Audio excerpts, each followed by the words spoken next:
Mushuklarda 4 ta panja bo'lishiga qaramay, ular ortidan faqatgina bir dona iz qolganini kuzatish mumkin.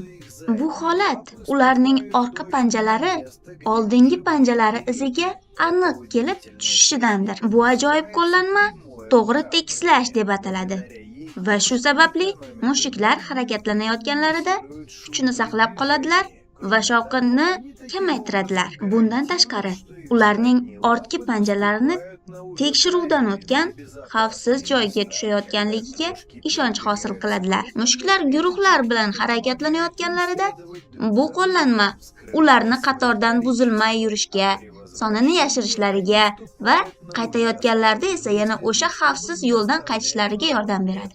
Bu xislat mushuklar oilasini tabiatdagi eng aqlli yirtqichlardan biri ekanligini tasdiqlaydi. Ammo afsuski, uy mushuklari yashash uchun kurashish kerak emasligi tufayli bu xislatni yo'qotib bormoqdalar.